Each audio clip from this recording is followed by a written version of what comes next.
بسم اللہ الرحمن الرحیم۔ سورہ بقرہ کی آخری دو آیات کی فضیلت۔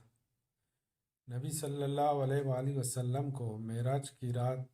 جو 3 چیزیں ملی، ان میں سے ایک سورہ بقرہ کی آخری دو آیات ہیں۔ رسول اللہ صلی اللہ علیہ وآلہ وسلم نے فرمایا، جس شخص نے سورہ بقرہ کی آخری دو آیات رات کو پڑھی تو وہ اس کے لیے کافی ہوں گی۔ ابن عباس رضی اللہ تعالیٰ عنہ نے کہا کہ ایک دن جبرائیل علیہ السلام حضور صلی اللہ علیہ وآلہ وسلم کے پاس بیٹھے ہوئے تھے اور ایک بڑے زور کی آواز سنی دروازہ کھلنے کی، اور سر اٹھایا، اور جبرائیل علیہ السلام نے کہا کہ یہ ایک آسمان کا دروازہ ہے جو آج کھلا ہے اور آج سے پہلے کبھی نہیں کھلا، اور اس میں سے ایک فرشتہ آیا، اور جبرائیل علیہ السلام نے کہا کہ یہ فرشتہ جو زمین پر اترا ہے یہ آج سے پہلے کبھی نہیں اترا، اور اس نے سلام کیا اور فرمایا، خوشخبری ہو آپ صلی اللہ علیہ وآلہ وسلم کو 2 نوروں کی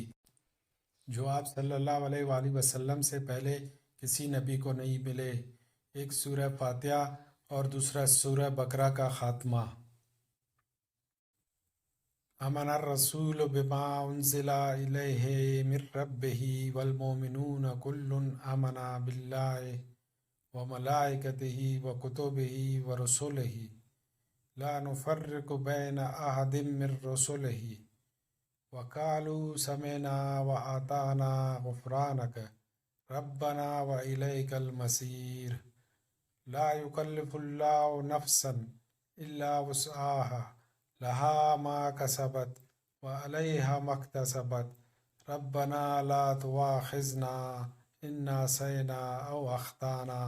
ربنا ولا تحمل علینا اصرا كما حملته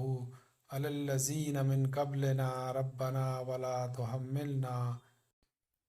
ما لا طاقة لنا به واعف عنا واغفر لنا وارحمنا انت مولانا فانصرنا علی القوم الکافرین۔ گھر اور زندگی میں برکت کے لیے سورہ بقرہ کی ان 2 آیات کی کافی فضیلت ہے۔